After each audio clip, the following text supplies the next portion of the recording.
they wrestle with that tall lean. They vessels meant for watering, mind altering.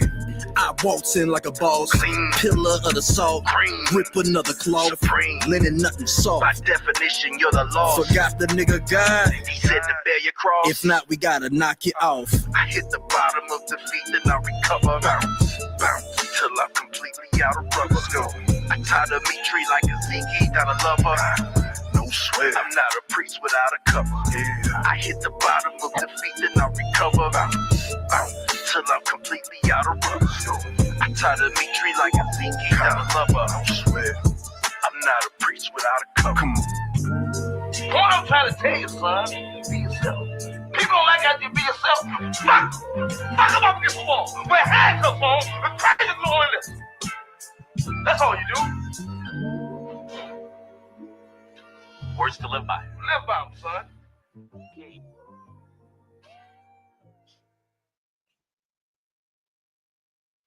Are you using Campaign Monitor for email marketing, but want to boost revenue from your subscribers?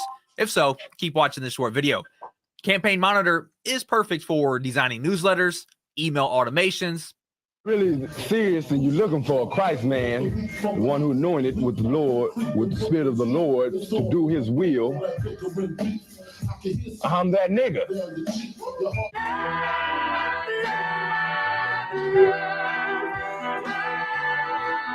One West, 125th Street. Look, y'all put y'all faith in presidents like they gon' change this country. Run the league and let y'all play cause y'all gon' make a money. Fuck Obama, he ain't come here on cargo slave ship. What the fuck he do for blacks in his administration? I'm waiting, patient like a saint. Black, Hispanic, Native, they hate your ass the same. Paint Christ in their image, paint you as a slave. God ain't all love, scriptures say he hate. African soul niggas, they know we not the same. School to prison pipeline to get you off the streets. Put you in the cell toilet connected to the saint. Molested as a kid, she prostituted as a teen. The byproduct of Martin Luther King dream. They just took the yoke off, my nigga, we ain't free. We living bleak in these wastelands of poverty. If you don't know the truth, then the lies sound promising. Prophecy, gift and a curse. Dylan started killing, they was sitting in church. Black folk forgave him, man, this shit is absurd. You should never love your enemy, that shit ain't gon' work. Yeah, fuck dying on your knees, you better die in glory. Man, I joined the UPK, taught me the art of warring. I took a nigga life like mine to be recognized. I feel that pain every day, it can't be reconciled. Pops banging, my sister a prostitute. My brother got life, and somehow I still found the truth.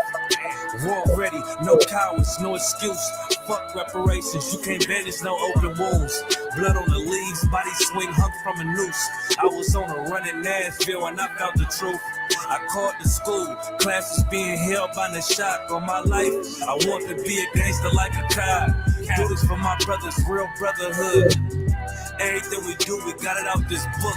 My nigga, I can never be no African. UPK the only authorized acronym. I'm passionate about my brothers and sisters. We in hell, I ain't got nothing against them. That's another religion. If it ain't under your honor, ain't he murdered by them and got a hug from your honor. That's the way out for a coward in my observation. They don't fear the Lord, they indoctrinated. Wolves in sheep clothing, Joe Osteen. Real priest bringing back black royalty. One West on my headpiece, ranking order. Can't let them trick me off the streets, I gotta raise my daughter. I got brothers at the border ducking ICE agents. I got the name change, it was life changing.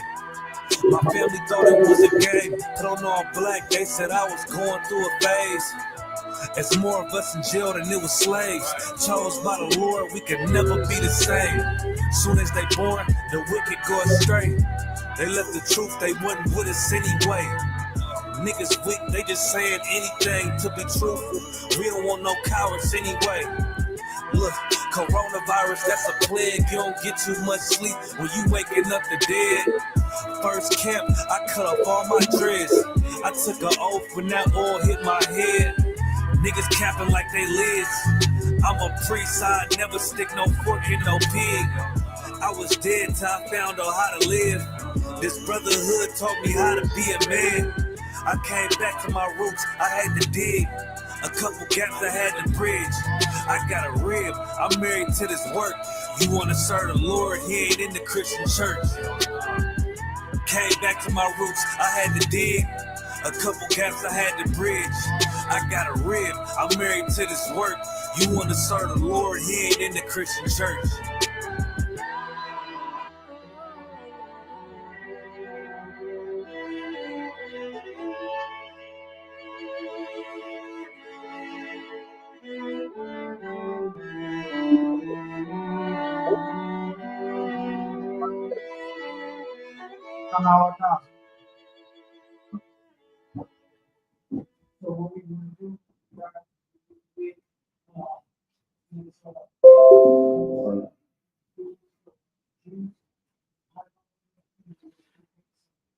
Shalom, go on, y'all. Let me see if I can hear you. Can you hear me?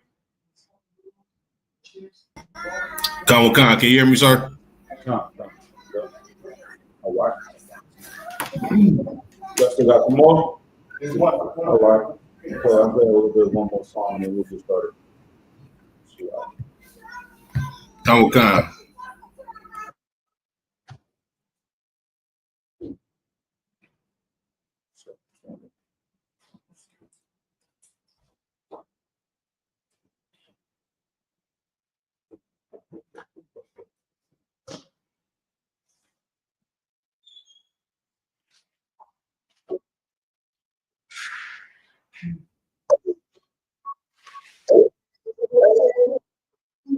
Fuck what them bitches gotta say.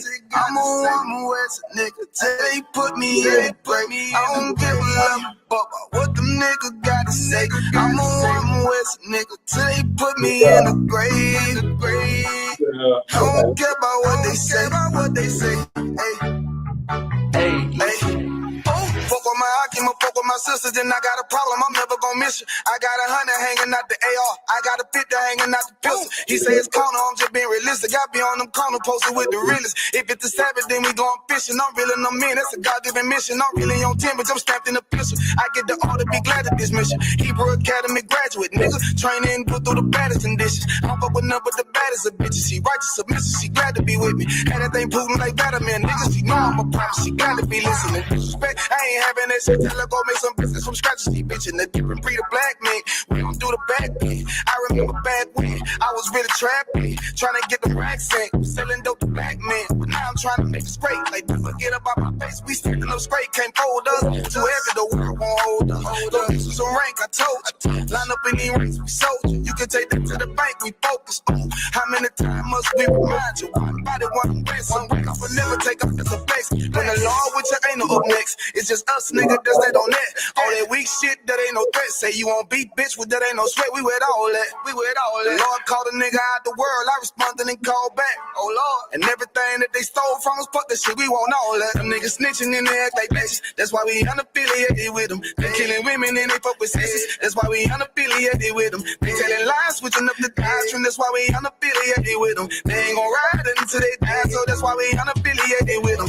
Come on the commanding general, your honor, we unaffiliated with them. Like they talking, they say they keep that shit 100, we unaffiliated with them. They telling lies, switching up the doctrine. That's why we unaffiliated with them. They ain't gon' ride until they die, so that's why we unaffiliated with them. We unaffiliated with them. I cannot fuck around with fake niggas. We taking ground when we in your city. You better have the women, have the liquor. Keep that bitch on me, bitch, don't but the same. Don't be a fool and be another victim. Say you a goon, you just another person. How you my brother, you ain't in the way. In the gutter, deep down in the trenches. We with them niggas locked up in the prison. Fucking Hispanic, Native American, Indian. We ain't just talking shit, but we living in it. We be everywhere, you can't miss it. And we be process hell, take a picture. And we professional with the scriptures. Play, we gon' script them, yeah, we some killers. These niggas tripping, they mind blown. Swear business, forgive me if I'm wrong. I don't get it pause when niggas say that they be looking for niggas to slide on. The slide that I know about is when I send with the group with the slide. For real, I get the order, you know that it's slaughter. See me and my niggas gon' die. Kill the bigger, the better for King kingdom of heaven. You niggas get wet up by niggas. I'm fed up by rep UPK.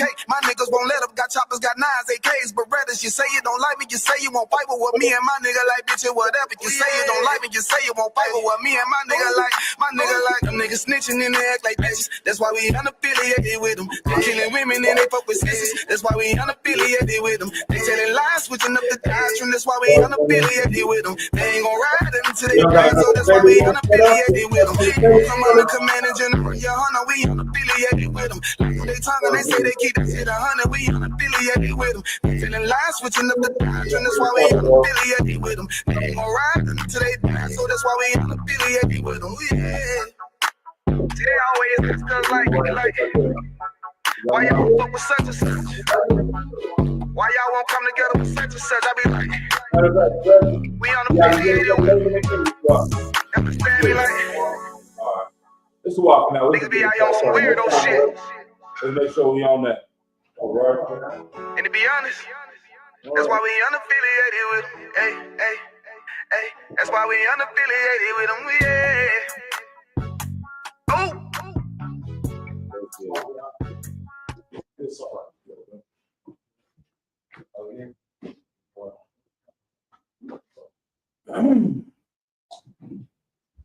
All right, Akim. Let's go ahead, clap it up. We're gonna start off the class and say shalom. Y'all Shem y'all Shai Brakathum to all the brothers. Yahweh Shem all the thumb Shem y'all Shai to all the sisters out there. We are the ISBK Northern California on Priest Officer 5,000 to Sarah God. We got Priest Officer Ron Yali. You wanna go ahead, present yourself. Shalom, shalom. Right on. Y'all in the building. Y'all, one more time, y'all tell us again, y'all know the general. We give shouts out to everybody. We give shouts out to everybody in the building. You know what I mean? Shout out to Officer Nayak in the building. You know what I mean? Officer I Walk Alive. We got the trooper. Trooper Aisha Yor. You understand? Shikar Yashai, young man. You know what I mean? In the building. So we all close in. You know? Everybody on. Hold on. Salaki, sir. Yeah, go ahead. You said Shakaria Shai in the building? Yeah. Most High Christ. Yeah, Most High Christ.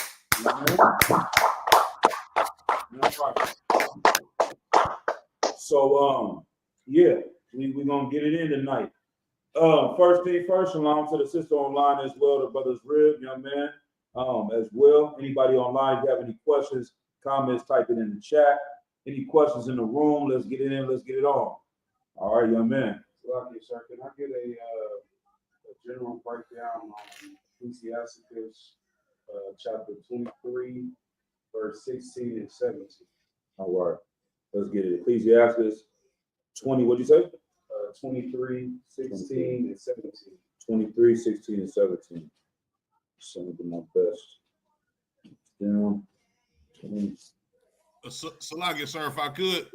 Go ahead.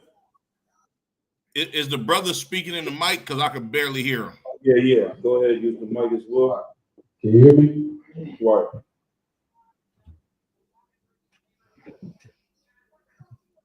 So, can you hear me? Yeah. Okay. Yeah, kind. I can hear you now. Okay. All right, let's go ahead and get it. All right. This is the book of Ecclesiasticus, chapter 23 and verse 16.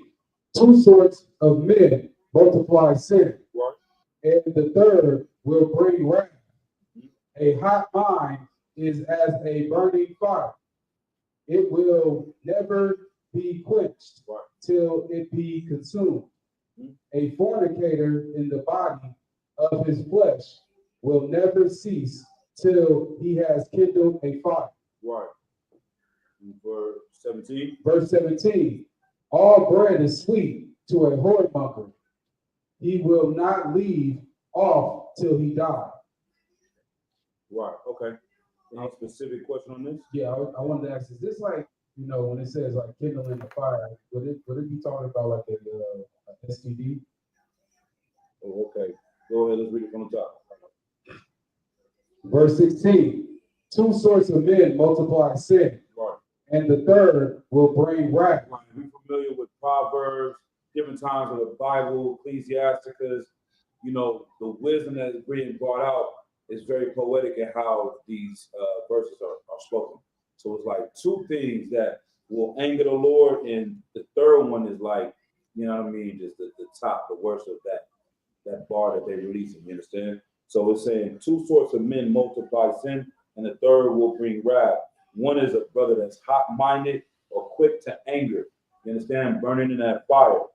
Keep going, it will never be quenched till it's consumed. Is that where we stopped at? No, I stopped at Okay. Go ahead. A hot mind is as a burning fire. Right. It will never be quenched till it be consumed. Right. So if you think about a fire, you know what I mean? Once it starts rolling, it don't stop. Somebody that has a short temper, a hot mind, very quick to anger. What is another word for someone that is like that? Go ahead. And then I see you run y'all let the young or the trooper go ahead. Hothead. What's another word for someone that's like that? As a hothead. Think one West. Someone y'all want to take a shot at it? So I can start saying that again. You want to take a shot at it? What is another word for someone that's very like a hothead or that's angry, easily angered?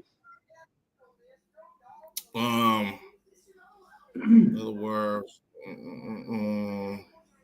UPK. We say, damn, I got it right on the tip of my tongue, but I can't even put it into words, sir. So like, no, so I think I want me one more shot. Emotional thing? There you go. Get it right in the hand. Emotional. You know what I'm saying? That's what the Lord does not want. That's why we said it in the UPK. You know what I mean? People always think when you're emotional, you think about someone crying, someone being sad all the time, you know, but being angry all the time or easily angered is someone that is very emotional. You understand? I'm talking to one of my partners in the world, and he for as long as I've known him, probably damn near 20 years now, I've never seen this brother not smoke weed. You understand? Now finally he got some court case.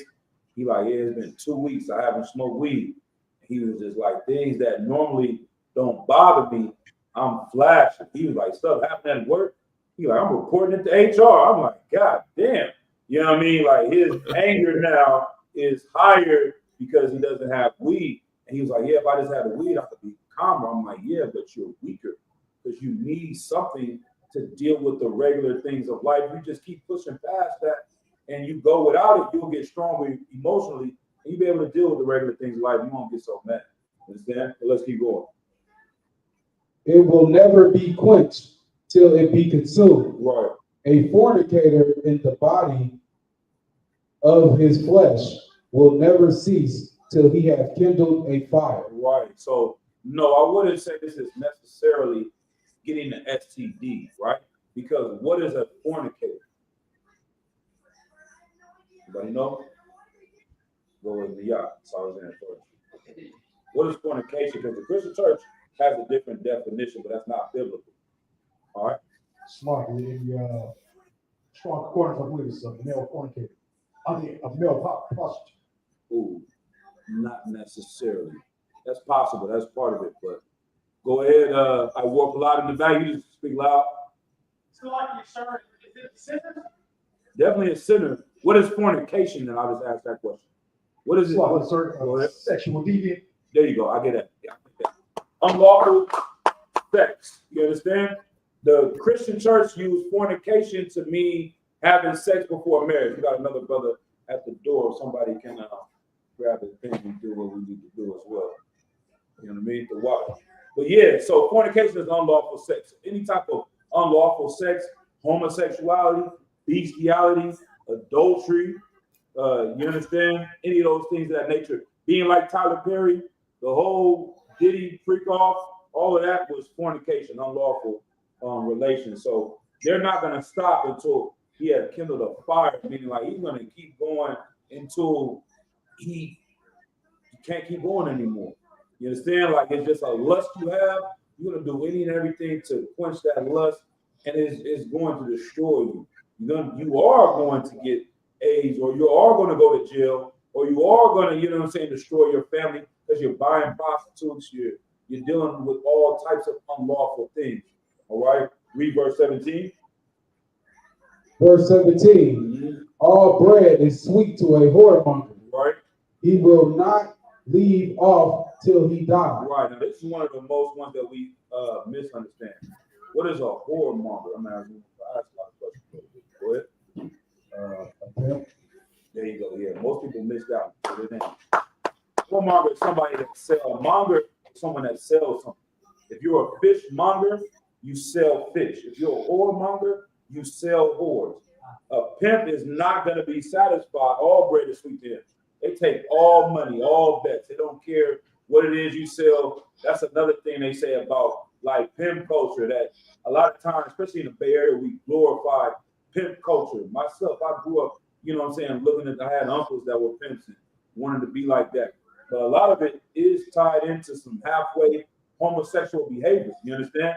Whether getting their nails painted, you understand, you know, getting their hair pressed like women, having homosexuals do their hair and all types of weird things that even them, they will sell a transvestite. Some of them pimps were doing that back in the days to get money. They didn't care. Any bread is sweet to them. They love money. You understand?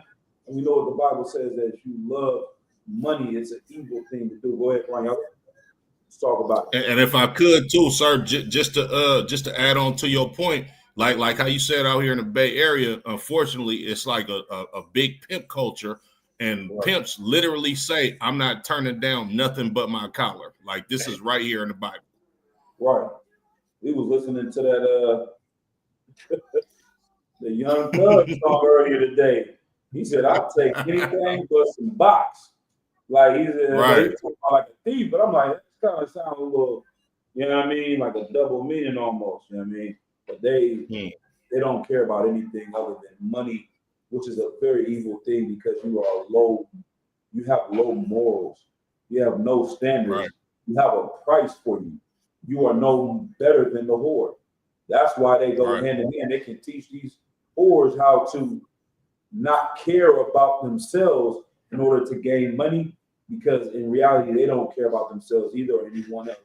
They just want this dollar, which is another testament to how evil your oppressor is, to destroy you so much that you will find value in nothing other than the things you can buy for yourself. You have no value in yourself. You have no value in your nation. And the most important thing, all right, I asked that question. We know the most important law. You have no value in your nation. And what else don't you value or honor or care about based on that? Good. So we don't care about the Most High. I'm right. I said the Most High. I might turn up a little bit for you. Man, like, is there a way to turn your mic down, Ryan? I want to try to level it out so I can turn it up, maybe so you can hear it more, and then turn yours down just a little bit loud. You said turn my mic down? Just a little bit, because I can turn this speaker up over here. So Am I too loud, sir? Just a little bit. Let me see. If there's a way, if not, it's a why. I'm just gonna keep kind of adjusting it as we go. But just to add on to it, like you don't care about the Most High. That's the most important law. Is to love your God with all your heart and all your soul. How can you sell your sister, who is a part of your nation, for some money? How can you be willing to put yourself at risk for some money? So those are those things. Let's go to verse 18, and then I think that's the third one. Verse 18, a man that breaketh wedlock, saying thus in his heart, who seeth me? I am compassed about with darkness. The walls cover me, and nobody seeth me. What need I to fear? The Most High will not remember my sins. Right. All right. So you two are right. We're just gonna keep you rocking the road. Worry about that. Okay. But You can still hear me though, sir? Yeah. Now, yeah. Maybe I'm tripping. Now you seem low. Did it low? You lowered it? Can you hear me now? I can hear you. Is it lower still? It seemed like a little bit lower. Seems a while though, huh? Y'all can hear it clear? Okay, I got back hearing too, so I think we good, right? Let's keep it at this. Okay, kind of, sir. All right, the water. So yeah, you know what I mean. This is just meaning. You want to break it down, Cornell, as well? Can y'all see them on the screen? Or did we not put them up? No, yeah, let's put Cornell up on the screen so I can see the brother too. Wow, the shot. What part of it, sir? What did you want me to chime in on? Let's read verse 18 one more time. You can just go ahead and break it down. You know what I mean? Verse 18. Verse 18. A man that breaketh wedlock, saying thus in his heart, who seeth me, I am compassed about with darkness. Right. The walls cover me, and nobody seeth me. What need I to fear? The Most High will not remember my sins. Is this, Salaki, sir, if I could, is this basically talking about somebody sinning in the dark and nobody knowing about it? So a brother feels that since nobody knows what he's doing, it's gonna go unpunished. Right, damn right, damn right. You understand? Like he said that if you do this in the dark, no one sees it, the Lord is not gonna punish you for it. Like it's the completely opposite thing. You understand? We reading the Bible talks about Jacob's ladder, that the angels are going up and down, giving reports on all the things that we're doing. And so that is a very evil thing. And that's how people live in Hollywood, live in the music industry, live in, you understand, in people that have riches and wealth and power and the government, politicians. They feel like they can do anything. And if no one sees it, then they're good to go. And read the next verse. Verse 19. Such a man only feareth the eyes of men. One more time. Such a man right. only feareth the eyes of men. Right. They only care about what people think about them. Y'all heard, like, females are good for that as well. Like, they care about what their friends and their mother and their co-workers think. They don't give a damn about what their husband thinks. Like, damn, we are actually living in this household together. We're the family. You don't care about what the Lord thinks because somebody made a post online about women being able to wear whatever they want to wear and do whatever they want to do. You're siding with some woman in the comment section that you don't know and going against the Bible, going against your husband, going against the Lord, just because you care about what other people think. And that's what a lot of our people fall victim to. They worry about what other men think as opposed to what the Lord thinks. Keep going. And knoweth not that the eyes of the Lord are 10,000 times brighter than the sun. Good night. Keep going. Beholding all the ways of men and considering the most secret parts. Right, so that's going to go into tonight's topic. Tonight's topic, obviously, is the ice raids going on. Juneteenth today, World War III, all these current topics are what happened in the world is what we're going to be talking about. And so now we're seeing these things catch up to America, catch up to our oppressors, and catch up to our brothers and sisters in the world that need to make that decision of what they're going to do in these upcoming times. Because it is, y'all know my precept, repent because the kingdom of heaven is at hand. Like, this is supposed to be a celebration for the children of Israel.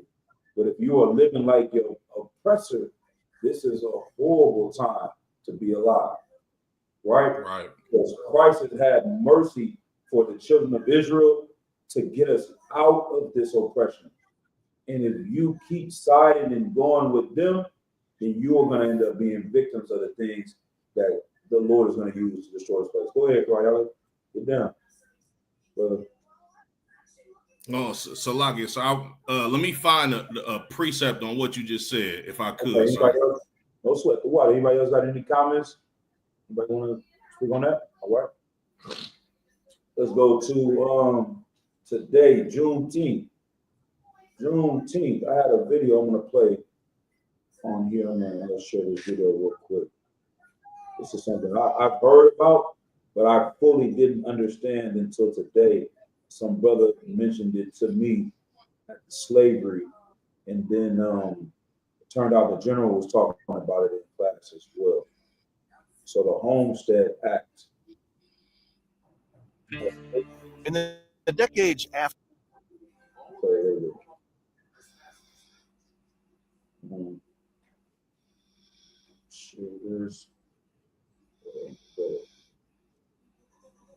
To the Civil War, thousands of farmers moved west into the Great Plains, taking advantage of the cheap land provided by the Homestead Act.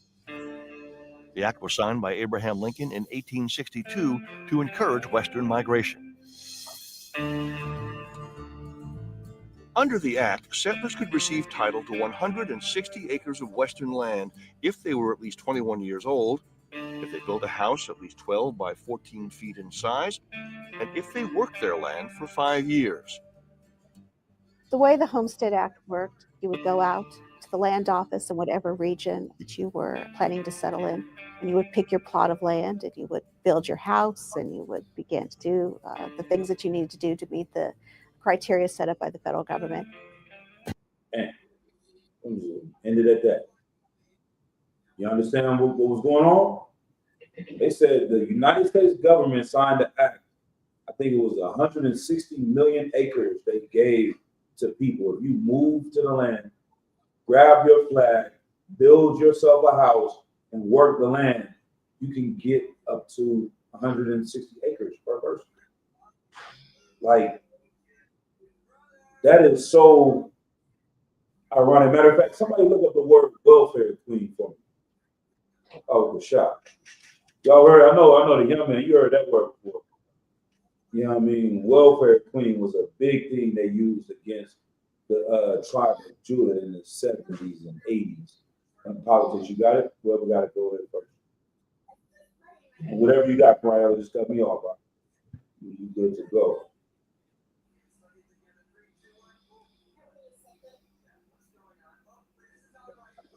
Go ahead. This is welfare queen. Right. The term welfare queen refers to a derogatory stereotype, largely popularized in the United States, that picturized a woman, often depicted as a Black woman from an urban area, as fraudulently abusing the welfare system to live lavishly. This stereotype often involves claims of using multiple alliances and collecting benefits while living extravagantly, like driving a Cadillac. The stereotype is rooted in the case of Linda Taylor, Right. but Okay. That's why. You got something, Trooper? ICR? This reminded me of that movie that they made with James Earl Jones. Right. Yeah. What about that movie? What do you remember? So the movie had a psychological effect on the Black community that basically was trying to make Black men feel bad that this woman who had literally 6 baby daddies. You can't hear him, Raniella? I'm gonna turn it up a little bit. No, I can hear him. I just got to get closer, but I can hear him, sir. Right. But this woman who had like 6 baby daddies, and this man came in, James Earl Jones came into her house, and he liked the woman and all this, but dealing with the kids was a lot for him, and he like left, and then he dealt with that woman and left, and then basically at the end of the movie, he was all like, they rode into the sunset, and he just took care of the children. It's just Yeah, I remember one key part of that movie was they wouldn't allow him to live in the house, to be around, and for her to receive assistance from the government, right? And so that was a big thing because they were trying to paint this picture of a welfare queen, like the brother read, that Black women were getting benefits from the government, living for free, having a glorious life. You got something up? So I believe that the name of that movie was Claudine. Yeah, you don't have to take off your head. No sweat. Yeah. For what? Yeah, that's that movie. I think you said Claudine or something. Yep.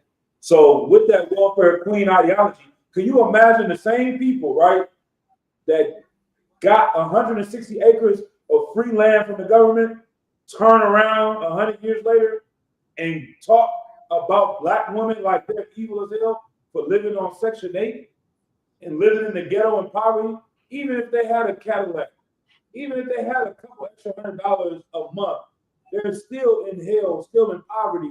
They don't own the land. You can evict them out of that project housing anytime you want. You understand? Like, they don't have educational opportunity to profit for themselves. It's just whatever you give them. They can turn it off at any given time. So for these same people to come after receiving the most welfare out of any other group, turn around and make us feel lesser than for getting assistance, it shows you how evil your oppressor is. It's the reason why we say he's the devil. The Bible speaks of it. Because that's deception. That's lying. They're not going to tell you the history of what they did to benefit themselves for free and how they help each other. How farmers get subsidies all the time. How Elon Musk was getting billions of dollars for the government to make sure his business is successful. But we get $200, $300, at the most $800 a month on food stamps, and you are what's problem with America. You're the problem with America.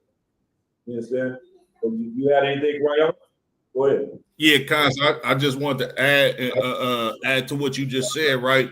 Like when the general in the general scripture breakdown class earlier, he played a clip of some Caucasian lady basically saying, well, black people have a Black Miss America, and black people have Howard University, and black people have this, and what do we have? Well, white people, y'all were the face of Miss America and still is. You understand? We got a couple historical black universities, but every prestigious college in America is for white people. You understand?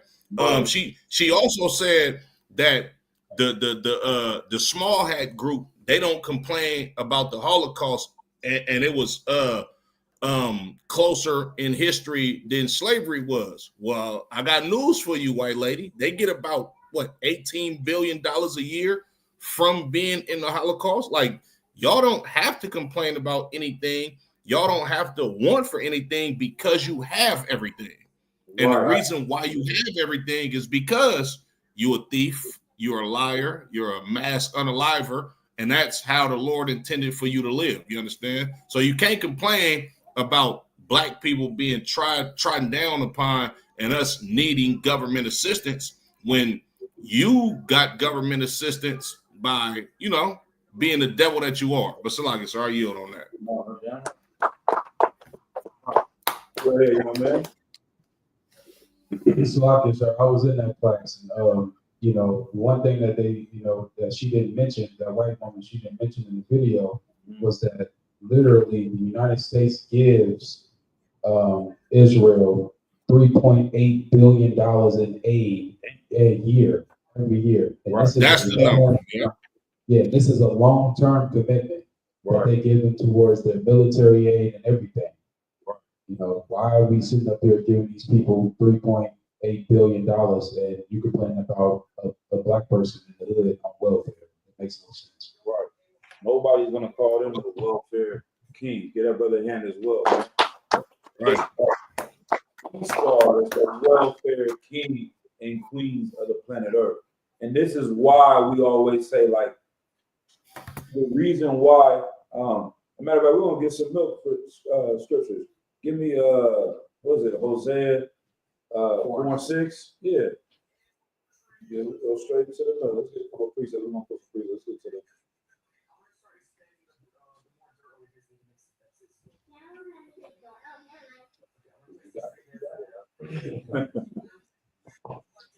This is the book of Hosea, chapter 4 and verse 6. Right. My people are destroyed for a lack of knowledge. Hold on, slow down one more time.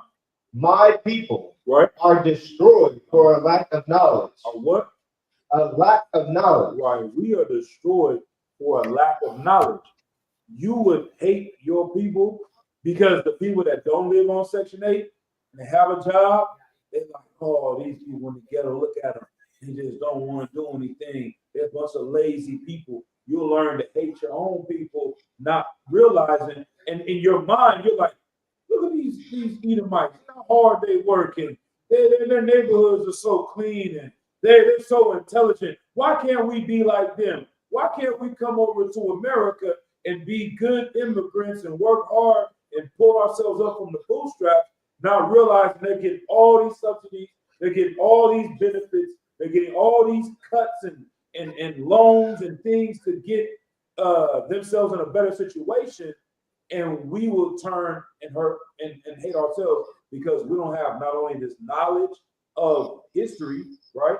We don't know about the Homestead Act of 1862, but we also don't have the knowledge of this Bible and of the Most High, which is going to allow us to understand that we are oppressed for a reason, and that we are under these curses for a reason, and that your oppressor is your enemy. You understand? And that there is something happening to you that you can't even, you feel it. They say oppression is like air. You feel it, but you can't describe it because they become so good at oppressing us that we feel the most free right now when we're closest to being the most oppressed these days. You understand? Like, we don't have physical chains on us. We go to work happily. We're looking for a job. Like the general was saying earlier, don't brag about anything that they give you. Don't be thankful for that. You know what I mean? You get a great job, they're paying you a lot. They should be. They should be paying us more. You understand? Like, credit's going to the Most High. It's never going to the oppressors. Go ahead. I make sure to add about the Homestead Act as well, heavy as well as California. You want to see if the brother can get the mic? We can reach it to him. We can. The water. Salaki, so what I was saying is, according to the Homestead Act that you were talking about, this land used to belong to Mexico. Right. So California became Texas, you know, Nevada became a part of the U.S., like I believe in 1850. So what they did with the Homestead Act is that they would promote Europeans that have never been to the Americas, that they would tell them to come to the Americas, establish land, we'll give you these 60 acres or whatever it might be. And they were given more than, you know, the slaves were that quote unquote built. Yeah, I'm right. You know what I mean? Exactly. Like, I always forget about that. Think about the indigenous people, the so-called Mexican people that own this land and rule this land. Like, how do you think they're able to give it to their people? Because they stole it from someone else. They just did a robbery and they split it with their people to solidify and make sure that you don't get the land that's rightfully yours. And then tying back into right now to ICE and these raids today that are going on with the so-called Latinos in America today. You understand? And I'm glad to see our people waking up. I hear a lot of people from Mexico, from Guatemala started to say that they're indigenous, right? As opposed to just saying we're immigrants. And they're claiming back that they're indigenous to this land and that they're not immigrating to a land that they're from. Because that was a trick. That's a lie in itself. That's the devil playing a trick on you, telling you you're an immigrant to your own land. You understand? So I think, did we finish our precept? You got something to go ahead, young man. Saying like it's kind of like in Ephesians 2:11, where it says that you will be alienated. You can't be alienated from something if you wasn't an original part. I'm right. Yeah, I'm right. All right, our war. We got our war in the back too as well. We'll go to our next precept. So I'm just appalled by the audacity of the Edomites who actually came to this land and stole this land and claimed this land for themselves and telling people to go back to their homeland. And no one's speaking up saying, you don't have a birthright here. Right. You are not indigenous here. Why don't you go back to your land? That's right. All right. All right. Nobody, what the UPK, you understand? Right. Like, we've been waving this flag and screaming this truth, and now our people are beginning to wake up which also shows that we're at the end of this captivity. Like more and more people are being receptive to the things that we teach in the UPK. More and more people are being receptive to the things that are taught in this Bible because it's coming to life. Like the prophecies in this book, whenever you battling a Muslim, if you ever got to get into it with a Muslim, cut them on, just bring some prophecies that Muhammad had. There are none in there. They can't speak from the future because the Lord didn't give that to them. It's a book of a bunch of vain descriptions of the power that God has and that anyone could do. Like, okay, God is all knowing. God is everywhere. God is all powerful. Like that's pretty much 90% from what I've seen in the Quran is just describing Allah. You understand? But all right, let's go ahead to the next precept. Let me get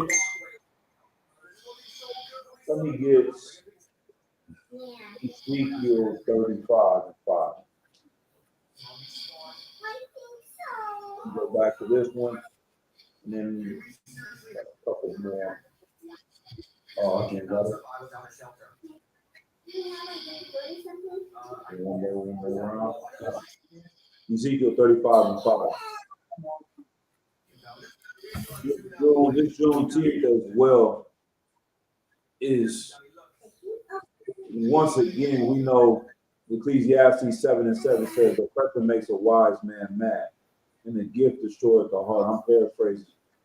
This gift of Juneteeth was to, do y'all know why they gave the Juneteeth? Y'all remember when it came out? Why they made it a federal holiday? What was going on in the world? I guess.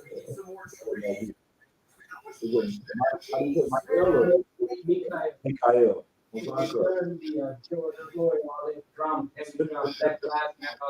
Yep. It was done as a good shutdowns and justice within our people. Damn right. Give them a hand. Matter of fact, somebody just voted to get one brother to give me Ecclesiastes 7. That's exactly what happened. This precept right here. We don't understand that your oppressor looks at life like a chessboard. He looks at life like military strategy. He is always prepared to do what he needs to do to win. And we are looking at life like we're all friends because we've been neutralized by Martin Luther King. We've been neutralized by our right? We've been neutralized by marijuana.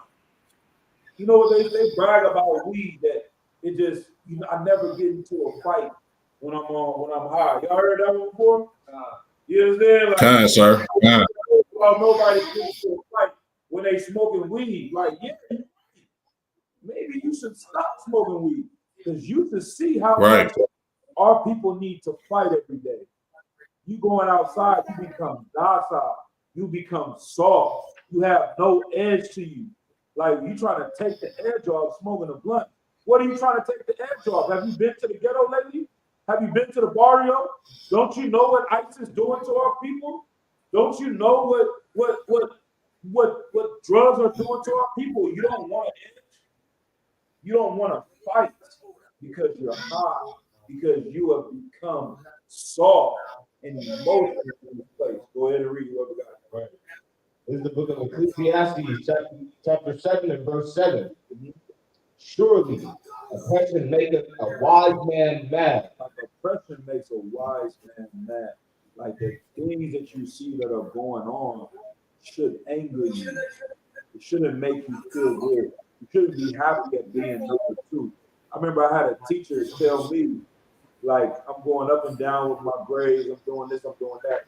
He was like, you never just feel like tired of being, he said SHIT on, like, you never been tired of, like, life is kicking you in the ass? Like, you don't never just want to, like, win? I'm like, damn, you know, like, at some point in time, you can't just accept being last or being, you know what I mean, at the bottom of things. You should want to be the best. You should want to fight to compete. And that's where our people are at. We accept being at the bottom. Go ahead. Like we turn the ghetto into something to brag about. Poverty is something to we find joy and pride in almost. Struggling. That's not how it should be. That's not what the Lord wants for his people. Go ahead. So to add a little bit to what you were talking about, you see, not making excuses that like to smoke and like to get high and do their thing, but there is such thing called toxic masculinity. And the world looks down on that. You can't be a man with anger in your heart or upset because of the oppression that you're wearing. Women, the oppressors use our women to strike us down, saying that we have toxic masculinity. Right. When you're walking around and you're looking at the plight of your people and you're upset and it makes you sick to your stomach, and you walking around with that frown on your face, and anybody just slightly pinch you, you're ready to just go off. That's called toxic masculinity, and that's frowned down on. And our actual oppressors put the women that are in our house against us with that. You see what I'm saying, sir? Right. Yeah. That, you know what I mean? And that's, go ahead, one more. All right. And Karayana, you know you got free reign, guys. You ain't gotta say some like it. Come on, sir. I'm just chimed in. I'm gonna say something when I get a sec. When the spirit hits you, go ahead and talk. Speak free. You know what I mean? I got on the brother live the other day. I'm like, man, I'm trying to let the brother ride. Now I'm in here down in the damn day. Go ahead. The spirit of toxic masculinity has led many of our brothers to be white men. You said to do what? The spirit of toxic masculinity has, because of the conflict with the sisterhood, has led many of our brothers to be with white men. Right, white women. They quit the sisters. Right. Had an argument, fussing, fighting. You understand. I think California. Right. Remember that as well, man. I think there's two things happening, right? Like real masculinity is not toxic. The real masculinity of the Bible, protecting, being a leader, sacrificing yourself, being a servant. Like being a leader is being a servant. The toxic masculinity that they really are describing is white masculinity, which is really femininity. Right. So we could go on a whole lot of around that, right? But yeah, when he said that, man, I almost was thinking, we saw a sister earlier today. She was like, I put black first on her shirt. She said, black first everything or something like that. It said, all black everything or what? What do you remember what it said?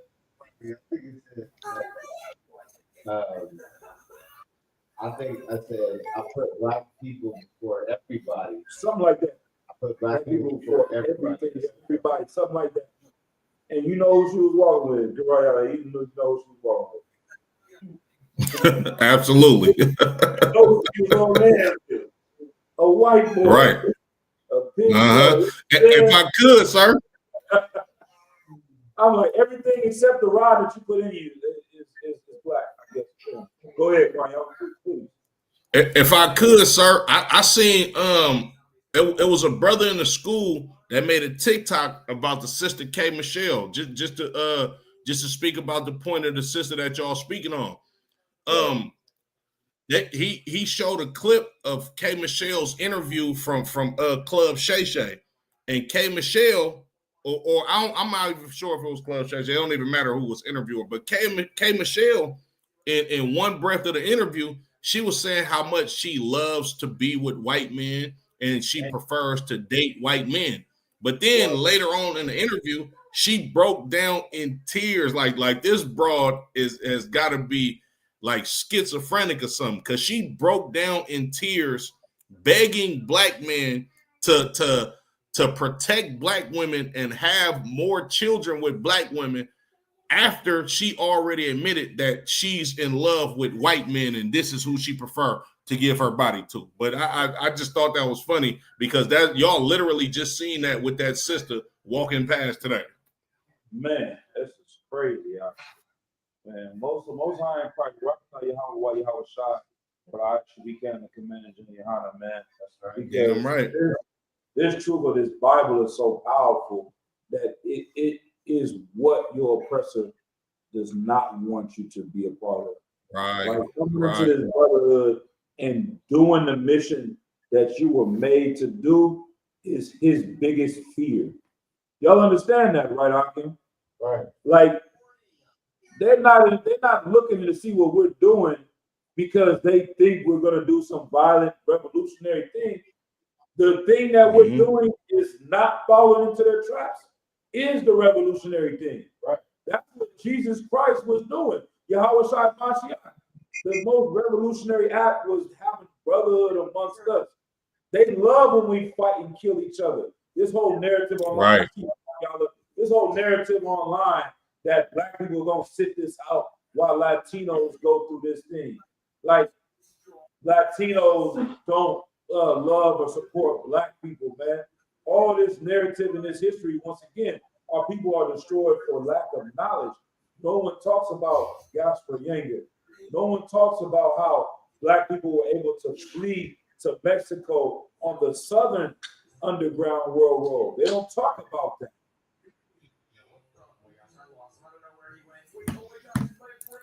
Salakia, sir, you dropped off.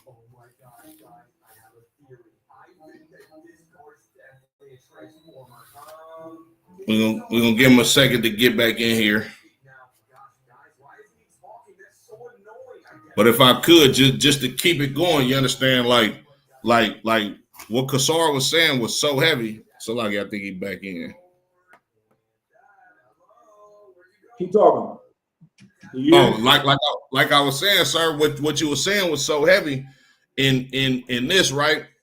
Like you brought up a heavy point when you was talking about the teacher and the teacher telling you like you don't want to compete. You understand? Like when it comes to blacks, Latinos, and Native American Indians, we have been beaten down by the oppressor so much in this empire that we don't have any self-confidence, and you can see it with our actions. And they promote these actions of not having self-confidence in order to keep us a docile people. Like living out these scriptures, how we do in the ISUBK, this is literally our self-confidence given to us by the Most High God. You understand? By living by our own laws, by living by our own commandments, by indulging in our culture, it gives us a sense of pride that we are somebody, and we are somebody to be looked at as great. But when we follow the oppressor's way of life, you understand, with the drill music, you understand, with the saturation of our brains being on drugs, our sisters, you understand, promoting whoredom, you understand, brothers promoting being like ignorant or dumb to the fact that we have been abused in this empire, and us not having a sense of pride. You understand? This is all done by design in order for the oppressor to keep us to be a docile type of people. You understand? To keep us to be that slave that looks up to the oppressor for validation of being somebody that should be respected, so to speak. You understand? But I yield on that, sir. All right. Hold on. Real quick, let's finish this precept we had. I think we're in the middle of Ecclesiastes, and then we'll get our wars comment real quick. I think for time's sake, we're gonna keep it moving. If not, yeah. And I know we had one more precept. Where were you at? Ezekiel 35:5. But yeah, just to add on, like with what's going on, where they're trying to divide the tribes, man. Blacks and Latinos and Native Americans. And I always say this, we are not trying to bring three groups of people together. Y'all know that, right? We say it every day, Blacks, Hispanics, and Native Americans. We're not trying to bring three groups of people together. We're trying to bring two groups of people together, really one people. We're trying to remember Blacks and Latinos of Native American descent together. We're really just trying to bring Blacks and Natives together. That's it. You understand? Like, once we start to understand that, and it gets a little bit more confusing, we only saying Latinos because that's the names they put on it. It's like we don't say, usually we don't talk about West Indians because we can know that they consider themselves Black on some level too. But really, if we had to do right. Native Americans, West Indians, it just gets more confounded and confusing. It's like We're trying to bring these two states together. Two parts trying to separate the two factions, the Northern Kingdom and the Southern Kingdom.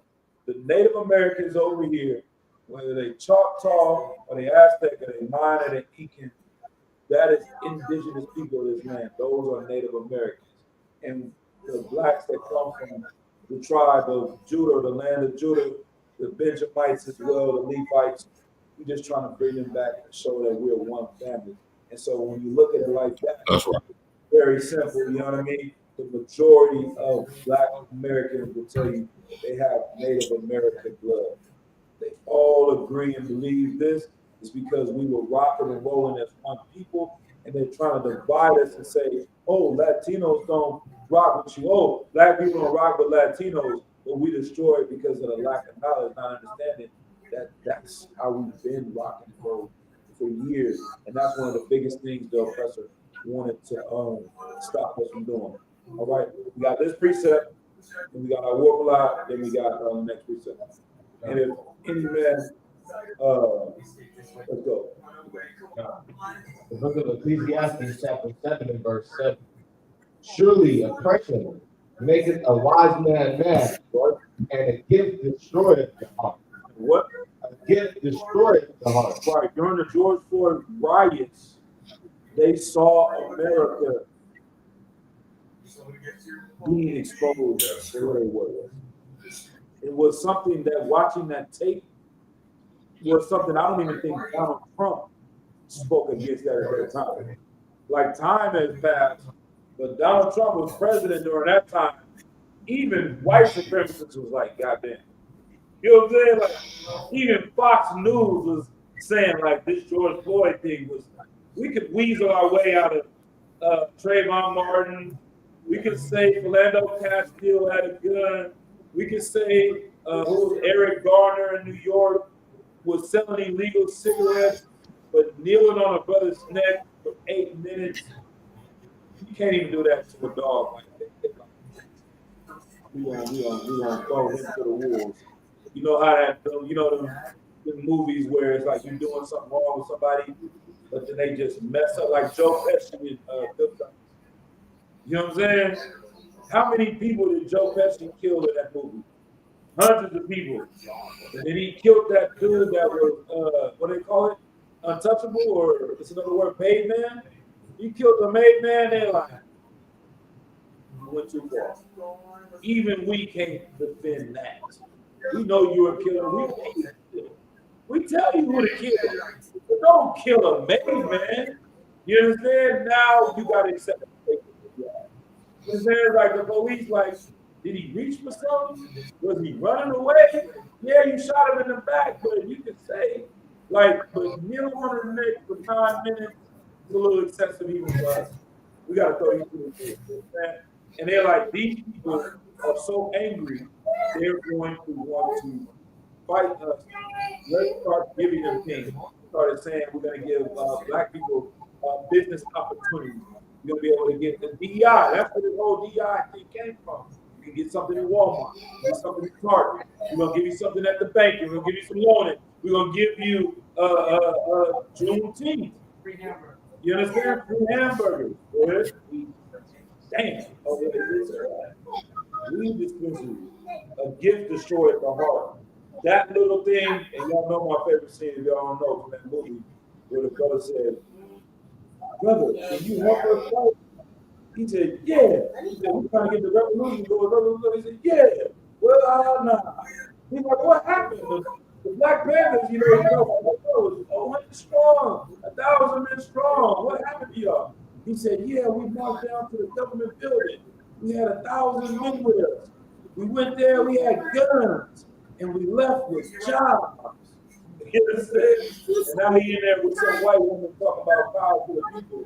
He gave up the entire movement because they gave him a gift. They took that fire and brought them out so, you know, fill their fire with them. We'll go ahead on war, and then Shikari Shah, we're going to move to the conversation. Let's get a couple more precepts after this. Stepping back in a little bit what Brian Allen was talking about. You see, most people don't understand, most Black people don't understand that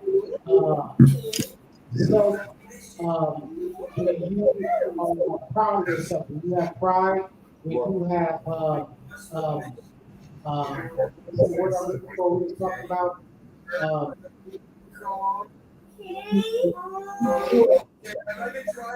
confidence. You see, self-confidence is actually a weapon. That's what's most feared by our oppressor, is our self-confidence. Because when you have self-confidence, you don't need no one else to boost you up, to boost your head up and give you confidence. I remember watching this movie, and I believe it was the movie with about the Williams sisters, Serena Williams, and they was having the father and the daughter was having an interview with Edomite, and the Edomite was asking the sister, what makes you think you can beat this person? What makes you think you?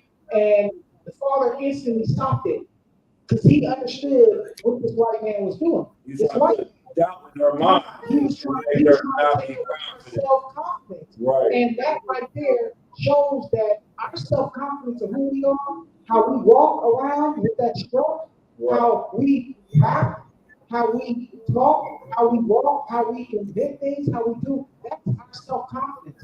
And if a white man can break that down, as you said, that's one of the main reasons that keep you enslaved in your mind, because you're too busy looking for your oppressor to approve you and to give you the confidence that you should already have. Normally, sir. Yeah, right. So I think we finished that precept. I'm gonna go to this next one as well in Ezekiel, and I got a couple more for just to speak about what's going on with our Latino brothers at the border, and not just at the border, just already living here, already valid citizens, risking being deported, sent to El Salvador based on a tattoo. This brother seen that with me at the stage of ICR. The Edomite came and told me to my face. See, sometimes they try to play it. I don't know, as a Latino, do you ever get that? A so-called Latino, you know what I'm saying? But do you ever get Edomites trying to play you against black people when you're by yourself with them? Yeah, they try to like pit us against each other. Kind of, they try to get you on their side, like they're black people are tripping. Yeah, even like with this Latino, when the Spanish come over, they establish like a class, where like the Spanish people that came from Spain considered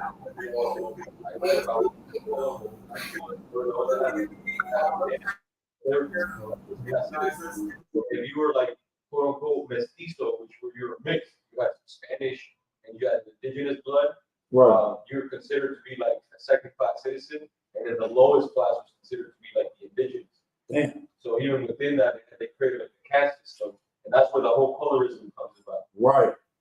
Yeah, that's the same thing they did in Haiti as well. The same thing they did in Louisiana as well. They've done these things to separate our people based on color, like you said, and class as well. Like this Edomite came to me, and I'm like, yeah, immigration, this is going on, blah, blah, blah. He was like, yeah, man, but I saw the pictures of the people they sent to El Salvador, and they were all big, strong, and had tattoos on them.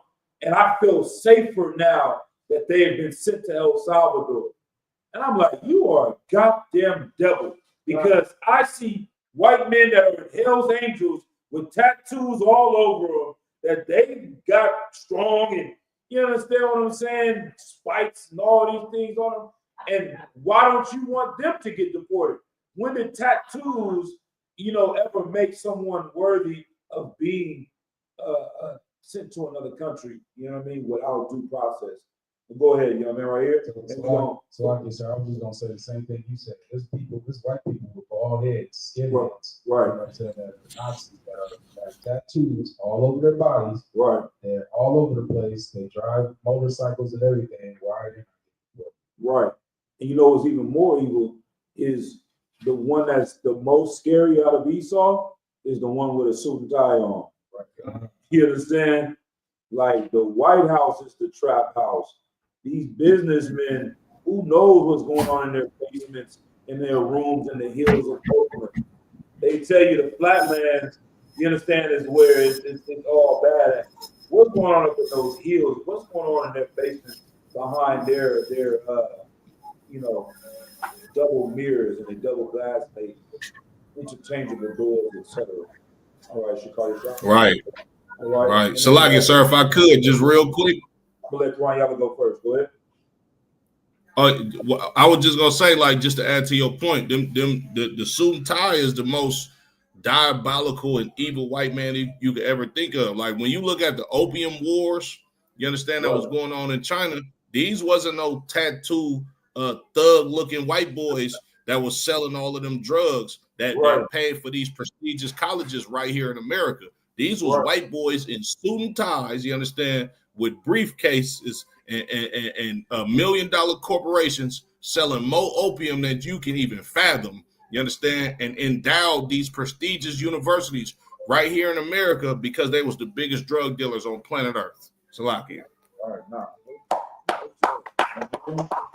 That is a fact. You know what I mean? I can't even follow that. That's just heavy. You know what I mean? Go ahead. Yeah, just to follow along with that as well. The way that they kind of like with racism nowadays, back in the day, they could be up front with it. You know, nowadays it's more subtle. Right. So though they try to, like the brother was talking about, they're afraid of like masculinity. Right. So what do? Like they know that we need to apply for the jobs. Right. So they need us to be docile. They need us to be like less threatening looking. Right. They require you to shave your beard. Right. They require you to dress a certain way. Bring your tone down. Don't speak that way because it's gonna upset the customer. Right. Things like that. You know. So they usually hire like homosexuals. Right. They usually hire men like that. So they end up pushing real brothers that are masculine into doing like street shit. You know. Right. They have no other options. Damn, that's heavy. And I remember one thing. I remember this brother told me this some time ago. I don't know if you remember saying this. But the brother told me something heavy before. He said, on the slavery, they will be very passive aggressive to you. And then they'll get you to the point where you become aggressive towards them. And they're like, look how angry you are. They're pushing your buttons and doing these things just like the Purple Pigs try to do to us in Kansas City. Playing the speaker, you understand, trying to do this and do that. And then they move your chair. And it's like when you snap on them, it makes it seem like we're being the aggressor. But they're doing a bunch of microaggressions, as they say, being passive aggressive, and then they wait for you to snap, and now you're just an angry brother. You know what I mean? And they They go to HR, exactly. Yeah. And then now you do like exactly. Now they fire you because you're the one that was exactly. That's us on a different level. That's us in jail, in prison. That's us selling drugs. That's us being violent in the ghetto. Like someone that has been a victim of so much from society. When they lash on and do things, they don't say, okay, we pushed you to this point. Like you said, you don't have an option to go into this job because they want you to be something else. So you're forced into this, and they come and lock you up, and everybody says it's your fault. You understand? But these things are set up in that way. And so, this is our job to see these things, see these traps according to the Bible and warn our people and lead by example and being righteous brothers, you understand, righteous sisters, as we have been taught in this truth, you understand, to guide our people. All right? Let's get Ezekiel 35:5. And I'm gonna run through a couple of precepts again. You know what I mean? Y'all, if you want to break anyone down, you can hop on that as well. We're gonna run through a couple of precepts. Sir. You got the precepts as well, you can pull them too. You know what I mean? Come. Anything you want to rock and roll, you're a teacher. Understand? Come. All right. Okay, go ahead. This is the book of Ezekiel, chapter 35 and verse 5. Because thou hast had a perpetual hatred and hast shed the blood of the children of Israel by the force of the sword in the time of their calamity. Right, like I made a post yesterday, talking about on TikTok, like it's a different level of hatred for Latinos. Latinos are not doing what Hamas is doing and unaliving people, but you are trying to destroy the community because they want to work hard and feed their family. That's a different level of hatred. You understand? Like, could you imagine what would happen to Latinos if they did a quarter of the things that Hamas has done or any other group? You know what I mean? They said, Donald Trump said, America is at war with Venezuelan gangs. Y'all heard that? He used the Enemies Act of 17 whatever to say that America is going to war with a Venezuelan gang. Could you imagine if they were actually going to war with America, what they would do to Venezuela? This is what they do in the time of their calamity when they say, can we come here and work? Can we come here and try to better ourselves? And they're like, you disgusting food. Like, where is this hatred from? What do you call rapists? The worst of the word. Like, where is this hatred coming from? It's really, and I hate when they use these words, gaslight, narcissists, all these words that are overused these days, but projecting. They're projecting on Latinos who they are. You understand? It's gaslight. Well, go ahead. I see. Well, he had his hand, but boy, you got the mic. Go ahead, man.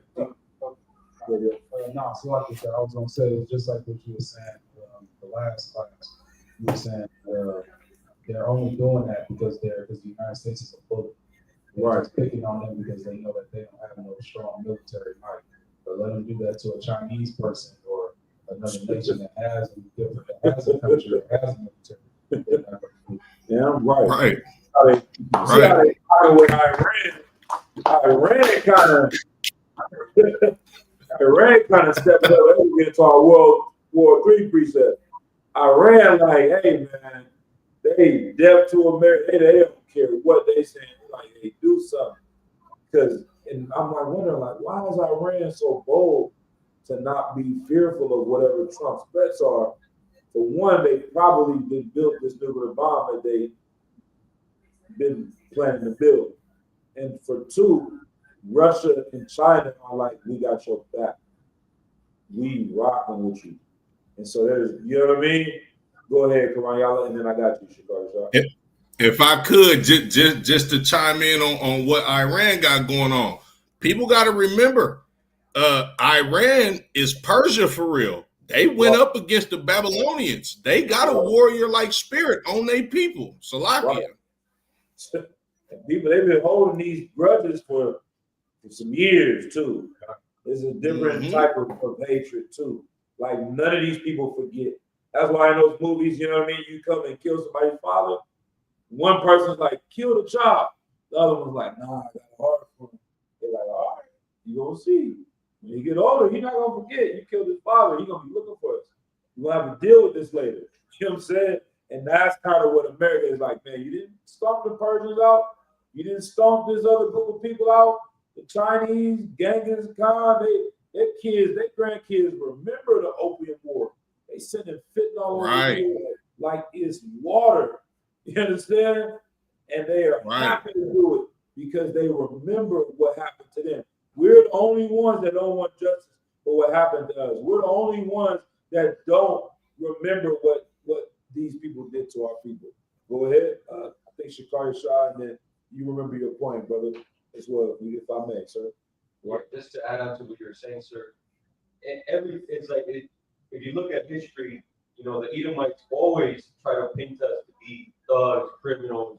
Like, they always kind of project, like you're saying, and they also always paint us in the news to be like criminals and thugs and all this stuff to justify the atrocities that they do to us. Right. Whenever they kill a brother or a Latino or any of our people, they show like the person that killed, you know, the Edomite that killed the brother, like in a suit and dressed all nice, and then they look and they get the worst picture of a black man. Or you get the worst picture of like a mugshot. They put him right there, and they automatically they already paint the narrative that he was a thug, that he was a criminal, and that he deserved that. Right. So they always do that, even with the indigenous as well. Like I've talked to some Edomites that bring up the fact that this land is stolen, and someone will be like, yeah, but the Native Americans, they did some terrible stuff themselves too. They were cannibals, they did this, they did that. So they always try to justify by saying that we deserved it because we were uncivilized, we were criminals, we were thugs. So it's the same kind of trick that they always do. Damn right. All right. One more for the brother. We'll get a couple more precepts after this and keep it rolling. You good? You talk? All right. I know you had something heavy to say. You're going to tell us after class then. So let's go ahead and get down. You remember? Because I know sometimes I forget my point too. And yeah. Let's see. Okay, it's all good. If it comes back, you just, let me know. Go ahead, Graham. Real quick, sir, right? And I didn't notice like what you just said about pertaining to movies and people growing up and wanting revenge and all of that, right? I didn't know this, right? I was watching a Sonic movie with my kids, right? And Sonic, the blue character, right? And Knuckles, the red one, right? Knuckles hates Sonic. Now, when you look on the surface level, Sonic looked like the cool, the happy-go-lucky one. He the one that you can get along with. But it's a reason why Knuckles hates Sonic. And the reason why Knuckles hates Sonic is because Sonic is a descendant of the people or the hedgehog that destroyed the Kenyas, which what Knuckles is. Knuckles is a nigga for real, that wants revenge for his people being slaughtered by Sonic people. Like, it's heavy. They put it in kids. You understand? I didn't know that until just recently, sir. I never. Now I want to go watch it. And you remind me of. You gotta watch it. He was giving Mawakan, like, you make every villain of every movie the hero. You know what I'm saying? Like, it can't be like that every time. But a lot of them times, it is like that. The X-Men for sure. Bane, Batman. I rock with Bane. Bane was cold. Right. But it's like, nah, if you listen to what he's saying, if Bane was a nigga, he's righteous. You know what I mean? You know what I mean?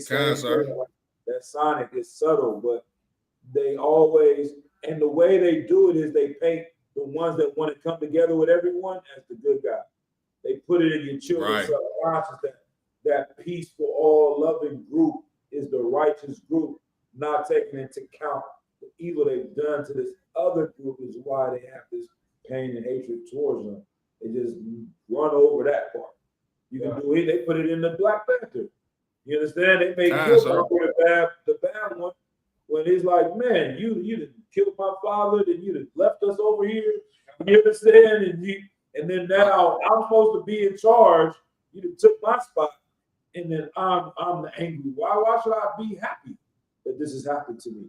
You understand? There's no room for anger, and there's no room for hatred. America hates that where I've never known, like until I've come into the truth, how much the average person has been conditioned. I'm gonna say it again. People have been conditioned, trained.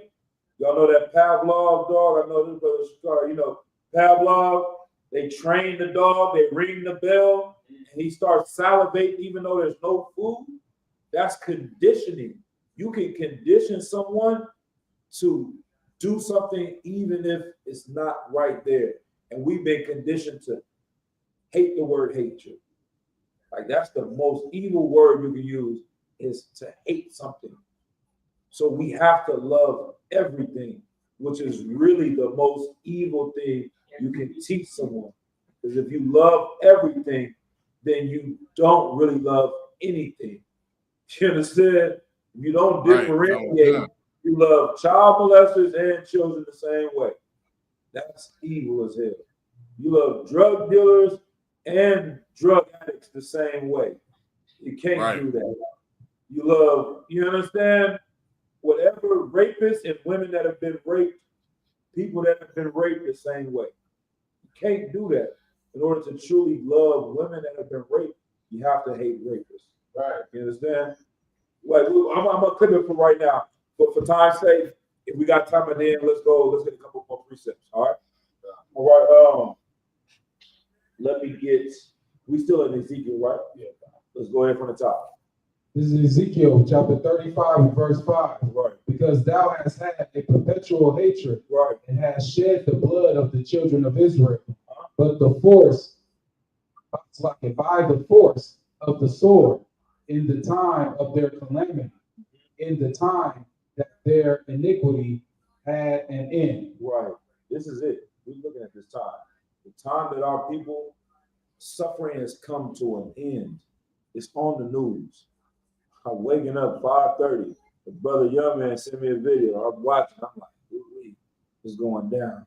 You know what I mean? Like, this is like you watching the sports game. Everybody watching the NFL finals tonight. I don't even know who win. I don't give a damn. You understand? Oklahoma, Indiana. I don't got a dog in the fight. But they always say, I love how they make these new posts. They be like, this and that, this and that, this and that. Lakers in 5.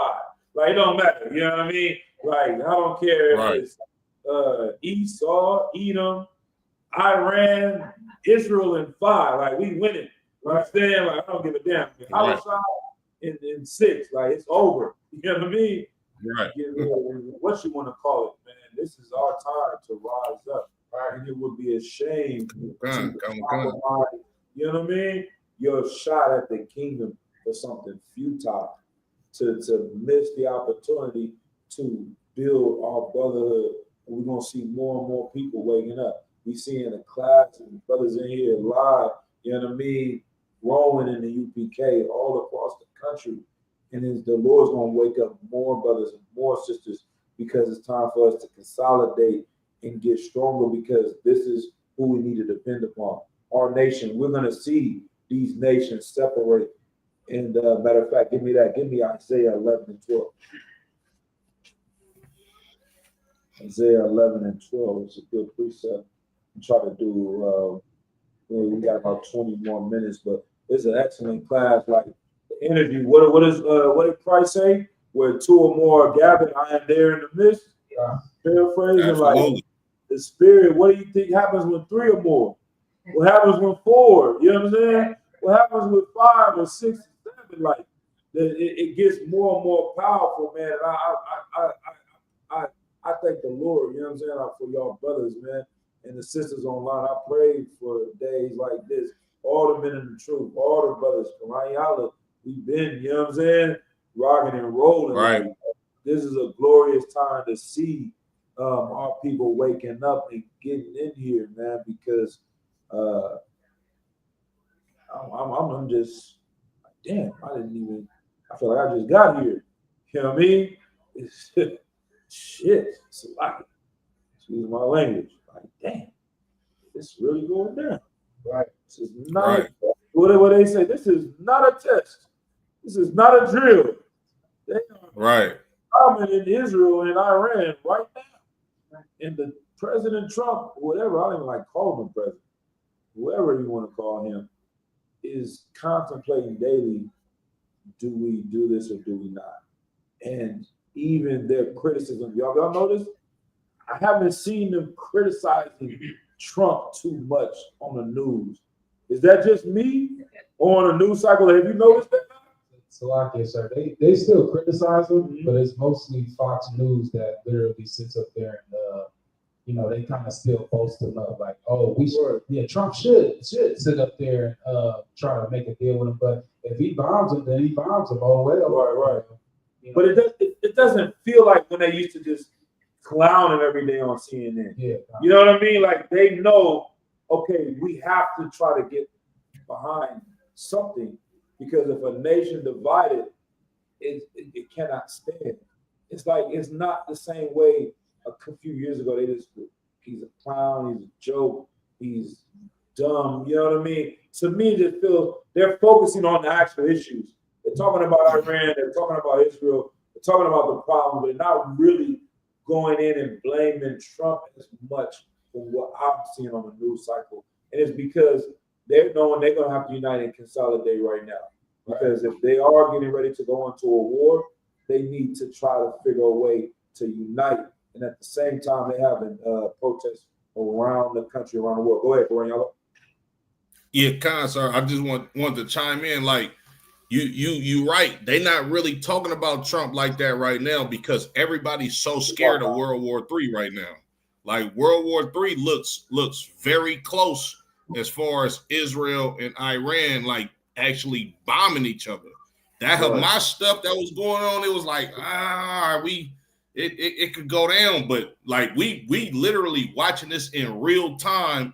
Is war going back and forth right there in the Middle East, prophesied in the Bible, and they like, man, nigga, Trump, he ain't really a big issue right now to be talking about how dumb he is or the stuff that he should and shouldn't do. You understand? It's like if they don't stop this, then what we know as life in these times is going to cease to exist. So yeah, they real scared right now. Damn right.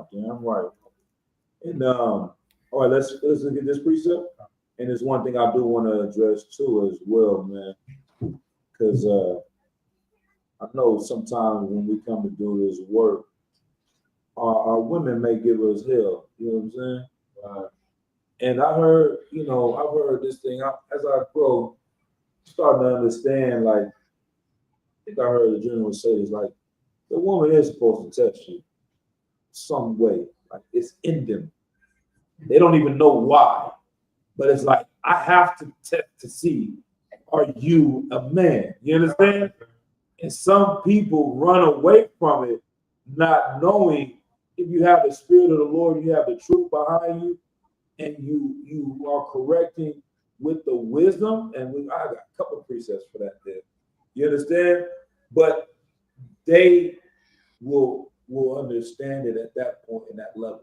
You understand? But you just can't. That's why a lot of brothers are running to Edomite women, because they just laying down and doing whatever, and you just loving this friendly life. And then the next thing you wake up with a knife in your heart. Next thing you wake up, your rod has been dismembered. Next thing you're waking up, you're doing 20 years, you know what I mean? Because this white woman did, you know what I mean, completely destroyed you. You thinking that she's so friendly and nice. Jane is so nice, but you find out she really is a devil. You know what I mean? At the end of the day. But go ahead.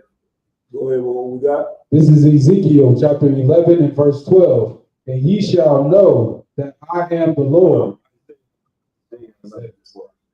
And then this is the one I want right here. I see you, Shikari Shah, but for time's sake, let's pull a couple more precepts. Yeah. I think you wanted Isaiah 11, sir. Yeah, Isaiah 11 and 12. This is the book of Isaiah, chapter 11 and verse 12. And he shall set up an ensign for the nations, and shall assemble the outcasts of Israel. The outcasts of Israel. These tribes that have been casted out because they didn't follow the law, statutes, and commandments. Christ is coming and setting up a flag saying, come back, unite, become one nation. We are one familiar. You understand? Putting up this sign, this flag, and that's what we wave in the UPK, man. We waving that banner. You understand? Come on now. Gather yourself together. O nation not desired. You understand? Come together. Come home. Our unity is what's going to allow us to survive. And it's not just some carnal because we have a lot of water saved up. We should still do that. It's not just because we have some weapons to protect us from anyone that wants to attack us. We should still do that. Not just because, you understand, we have a bunch of canned foods or rice and water, but we should still store those things up. But because the Lord is with us, it's the ultimate power that we're going to have to lean upon. You understand? And that's why we say in Hebrew, our word for God is our power.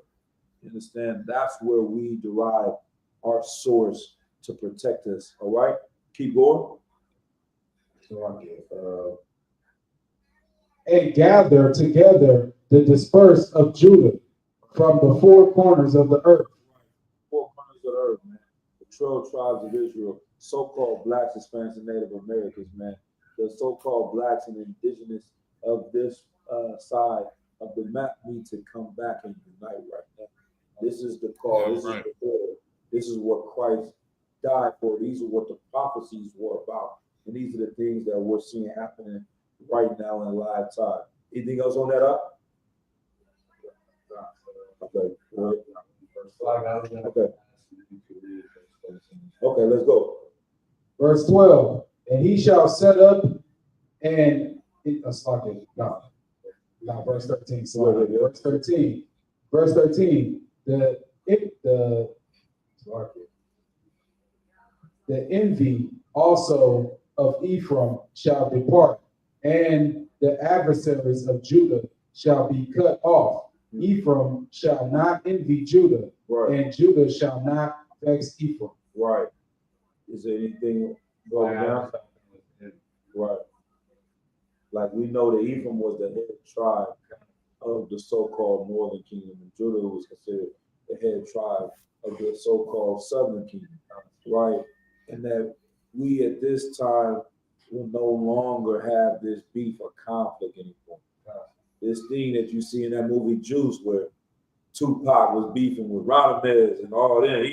New York is a perfect example of blacks and Puerto Ricans and going at it. That whole UBN, United Blood Nation in New York, was some penitentiary beef between Puerto Ricans and blacks.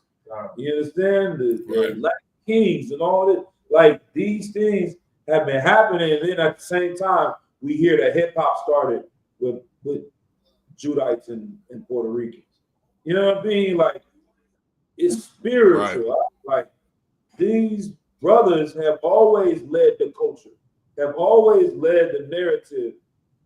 Judah and Ephraim have always led these tribes. What's one of the biggest music styles in the Latino community right now? Reggaeton. Where did it come from? All right, get it in. Came from Puerto Rico. You got the coincidence?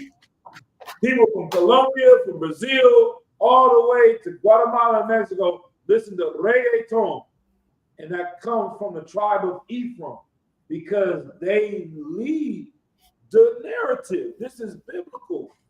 So when we say these things, we identify these tribes, it's not something that is we just made up because we felt like saying these things.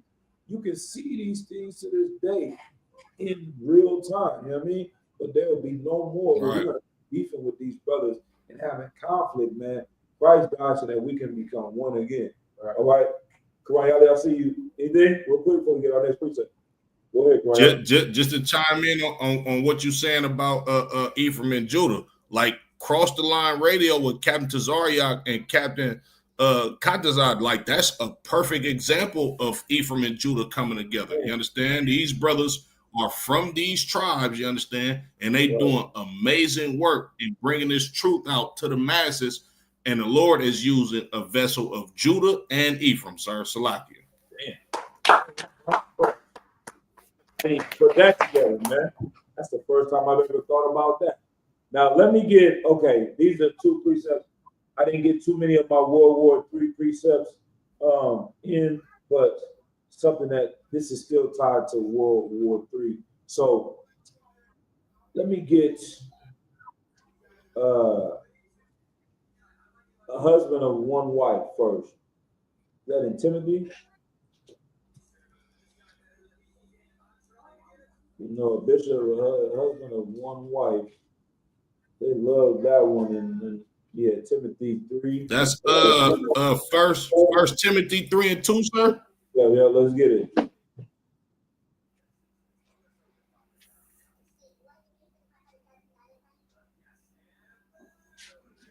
You want me to read it, sir?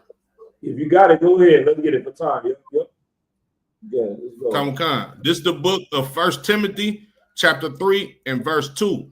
A bishop then must be blameless, the husband of one wife. A husband of what? One wife. Right. Anything else on that one? Come.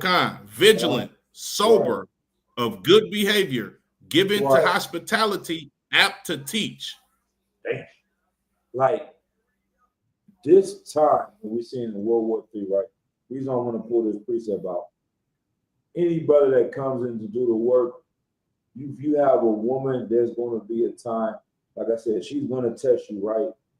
That's her job to do that. The Lord put a spirit in a woman to make sure she's dealing with a man.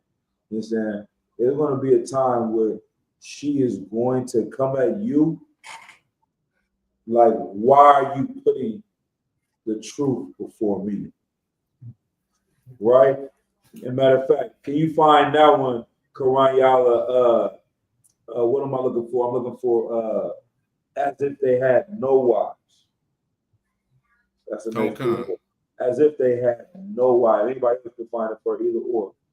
But when it says a bishop should be a husband of one wife, that one wife should be the truth. Brothers in the dope game, brothers in the pimp game, they love to say, I'm married to the game. I'm married to this. I'm married to playing basketball. I'm married to this. We got to be married to the work of the Lord. Because even Christ said, he that loveth his mother or father more than me, brother or sister or mother-in-law more than me, is not worthy of me. We have to put the work of the Lord first and foremost. It doesn't mean you don't love your wife. It doesn't mean you don't love your children. That means you know who you pray to in the time of danger. That when your life is on the line and nuclear bombs are dropping, you are not going to call out to your son or your daughter or your mother or your father or your wife to save you. You're going to cry unto the Lord. And the Lord is going to be like, I never knew you. Because when I asked you to do my will, Christ said, let thy will be done. He did the will of his Father. We have to be about our Father's business. When you cry out, you're going to call unto the Lord to deliver you in this day that is coming, that is at our doorstep of World War III. Don't put anything else before that. And if you do, guess what? You really hate your wife. You really hate your children. You really hate your people. When you put them before the Lord, you are endangering them. You understand that? Yes, sir. Yes, sir. Your wife is going to thank you that you came to class, that you went to camp, that you built up soldiers and raised up men to protect them in the day of the Lord. She's going to say, I got that precept whenever you're ready, sir. Go ahead, bring it. Go ahead. I ain't going to say it like that, but pull it. You know, bring whatever. Bring the precept. Kind of one kind, sir. Kind of one kind. This is the book of 1 Corinthians chapter 7 and verse 29. But this I say, brethren, the time is short. The time is what? Is short. The time that we are living in is short. We don't have a lot of time. Keep going. It remaineth that both they that have wives be as though they had none. Those that have wives need to be as though they have none. It's not because you hate your woman. It's not because you hate your rib and you just want to be around the brothers all the time and you want to go to camp every day of your life and you want to do this and do that, because you understand the mission the Lord has put you on. And you know that even with my rib, I'll give you all an example, man. You know what I mean? Her sister lives in Atlanta. She has a sister. You know what I'm saying? That's like it. She might be watching. I'm not to hear about this. You know what I mean? It'll be a little bit more vague, but I'm gonna tell it the truth. You know what I mean? Her sister lived out in Atlanta, Georgia, somewhere, Savannah, out there. You know what I mean? She know about the truth. She heard what we do. She want to come in here and deal with us? No. She want to come to class? Lie. She want to cover her head? Lie. You want to stop dealing with these other type of men doing? You want to stop smoking weed? Lie. Guess what? Man, she dealing with started harming her. abusing her. You understand? Broke her goddamn leg. You know what I mean? She's living in her car. Got to send her kids back to California. What does my rib say? Are there any brothers in Atlanta she can reach out to help her? Come on. You know what I'm saying? I can call 10 brothers, 20 brothers in Atlanta that would give food, shelter, sustenance, you know what I'm saying? Counseling at the drop of a dime, because we have been given this mission in our life to help our people.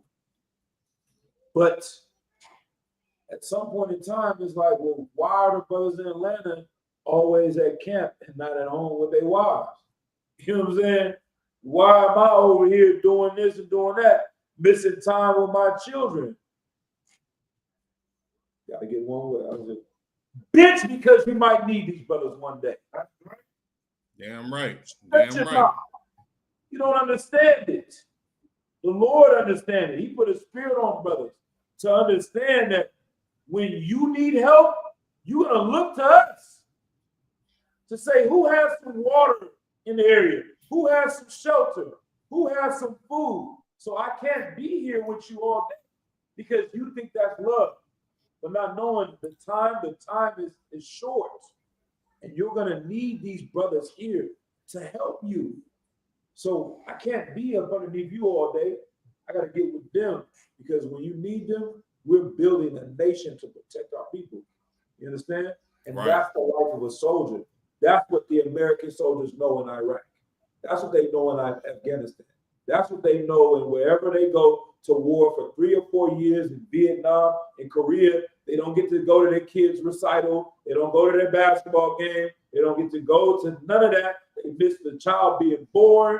They miss everything, birthday, holiday, whatever, because they say, if I go to your birthday and this country bombs us, we don't have no more birthdays. So I'm fighting for our freedom. I'm going to sacrifice this to save your goddamn life. So that's our calling here in the truth. You're going to have to sacrifice the things that we want to do sometimes, or that your woman may want you to do, not because you hate her, because you genuinely love her, but you see something you can't see. I'm looking over the fence. There's a bunch of dogs and lions and bears over there, and they like, let's come back over here. We got movie to watch. Nah, there's some bears over there. I need to go and deal with that first. So I'll see you in a week. But if I go and watch this movie with you, they're going to come over here and kill us all. They don't have anything. You understand? So that's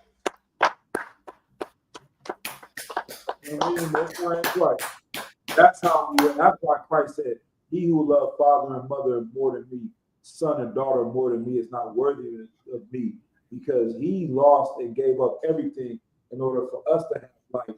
The same way those brothers in Atlanta have given up sleepless nights, have given up, you understand, you know what I mean, time with their families, so that when you get your ass beat by your man that we told you not to deal with, you can have somewhere to come and stay.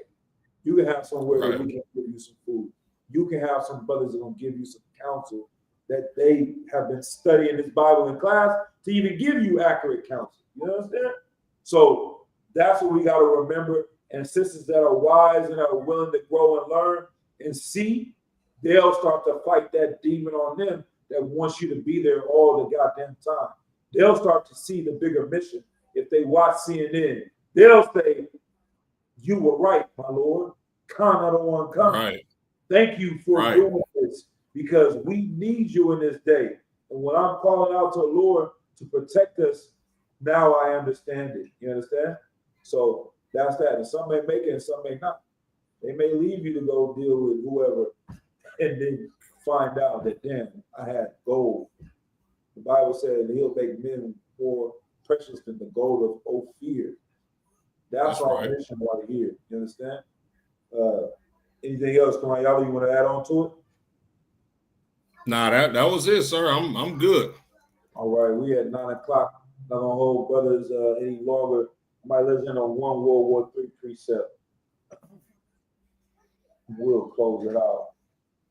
Let me think. I mean, we got Joel, we got Ezekiel 38, we got Peter. I love going to that one. Let me see which one we want to. Let me get.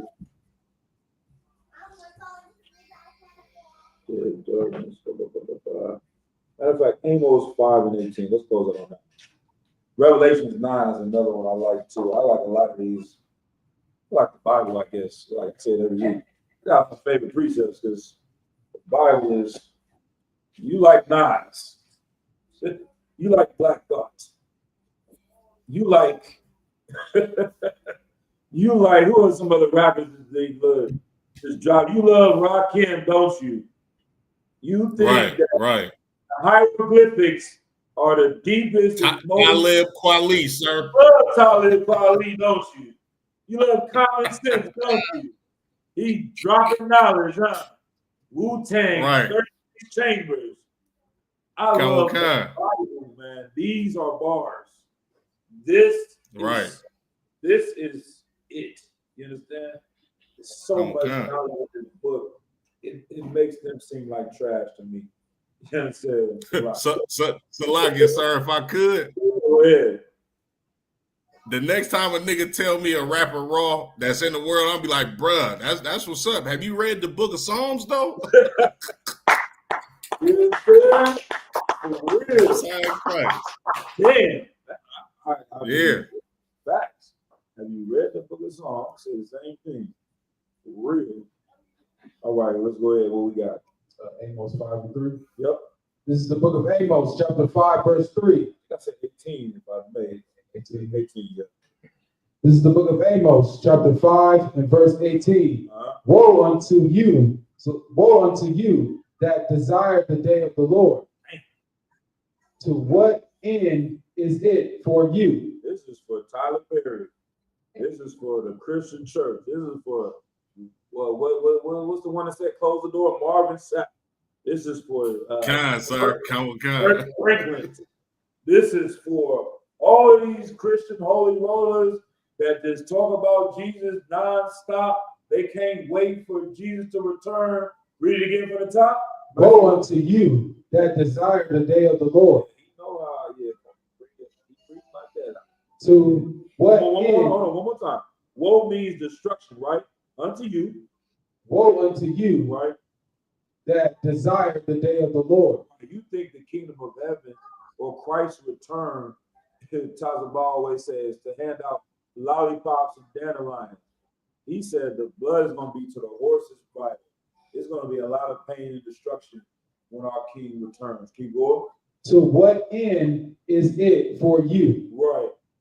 The day of the Lord is darkness and not light. Damn. The day of the Lord is darkness and not light. This is not that image they paid for you in the Christian church. What did Tazaba post up? That white Jesus? He said something about let me hear. And what did he say? What did he say? You remember? Go ahead. He said, he said, let me in. He said, hell no. And then he went in my house.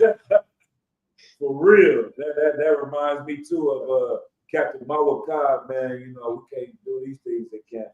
But I remember he was at camp and he was like, man, talking about Christmas. He's like, man, Santa Claus. He said, if some white man come down my chimney, I'm gonna blow his goddamn head off. You know what I'm saying? Right. You know what I mean? Like this white dude talking about 11 years. Nah, you don't run into a 40 cow. You know what I mean? It's Slaki, when he posted that short, it reminded me of the movie Sinners. Right. When he kept on the white. Oh, right. So kind. Yeah. Singing and yeah. You know what I'm saying? Oh, we can all be one. Yep. It's, you know, we're all brothers, man. We can all be one tonight. Just let me in. I can just sing to you, and you know, it'll be good. Speaking school things. They speak of school things unto you, but war was in his heart. Right, exactly. Brother Ann. You know what I mean? The day of the Lord, read that part again. Woe unto you. No, this is the day of the Lord, we go that part. The day of the Lord is darkness and not light. Right, that's what it's going to be like. Like those people that have this image and their mentality, about this all-loving God is going to be darkness for them and not light. Keep going. Verse 19. As if a man did flee from a lion and a bear met him. Damn. Like they're going to try to run from Israel to America. You know what I mean? The people in France or whatever different European countries gonna leave Ukraine. They came over here. Y'all know about them immigrants. They came over here with no problem. They're fleeing Russia to go to America to realize Russia about to drop a bomb over here. You know what I'm saying? They're gonna run out of Israel to go into Turkey, and then it's just like you can't run from this thing or hide. What you say? No escape. No escape. This is the Most High. They're betting on their carnality. Their might is right, but they've been bullying the Lord's chosen people for so long. They believe that they're really this all powerful. Whether they're gonna get the AI, and I remember I was telling Koyana, we was talking about that. I mean, Comanche, I was talking about that. Like, just because, and to be clear, just because they believe when the AI gets so good, they may try to kill us off, don't mean they're gonna make it to that point. But that still is their goal in their mind. Like, hey, we don't need Mexicans anymore. We want to get rid of them. We're going to deport them to gain our money and power. But the Lord is going to deliver them, man. They deliver us. They can't continue doing these things. You know what I mean? Like, this is what we're getting to right now. They think they have done so much that they have everything sewn up, but they're not going to be able to escape this punishment. Keep going. Or went into the house and leaned his hand on the wall. Right. And a serpent bit him. Right. No matter where you go. Keep going. Verse 20. Shall not the day of the Lord be darkness and not light, even very dark, and no brightness in it? Damn right. So yeah, that's what it is. You know what I mean? So we want to be on the side of the Lord.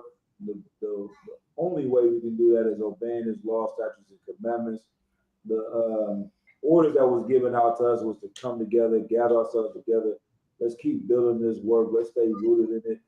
Let's, do whatever we need to do to stay together, man, because Satan want to sift us out. Satan want to divide the Akim, the Akwapi, and they gonna put spirit on your rib. You understand? Whatever it is, let's fight these things. Let's grow. Let's stay focused on the bigger picture because the time is at hand and it's short. You know what I mean? So that's it. Most High Christ the water for everybody for showing up. And we just gonna be updated if we may or may not have class this week. You know what I mean? Live life like that. You know what I'm saying? Like, man, it is important. It's crucial. All right. With that, let's have the yacht do the security announcement. We're gonna close out. Do we got them over here? We should.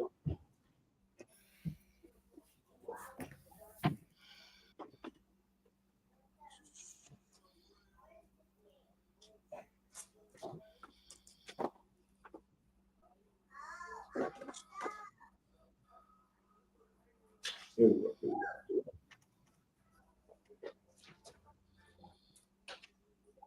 So you can get ISPK security now.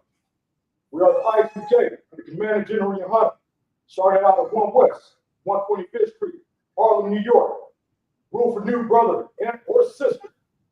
When a new brother or sister comes into the school, they are off limits for 6 months.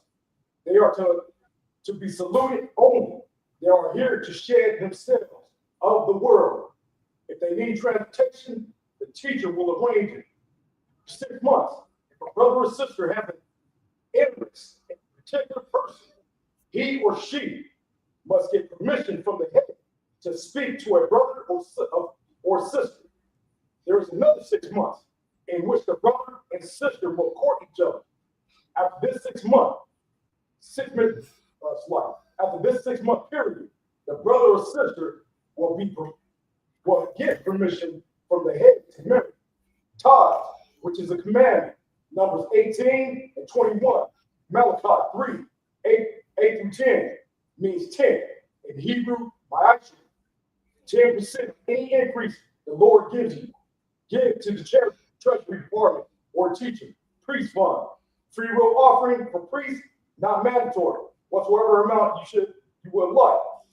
Upcoming holy convocation is blowing up the memorial of the trumpets, blowing up the trumpets. I believe that's what September. So September 21st. Yeah, done. September 21st.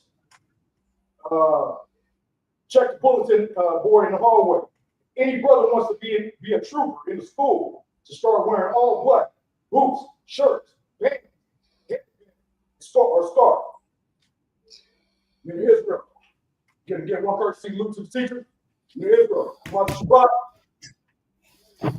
It's like Mother Shabbat. Mother Shabbat.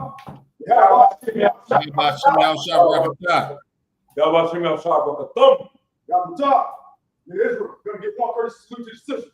In Israel, Mother Shabbat. Mother Shabbat.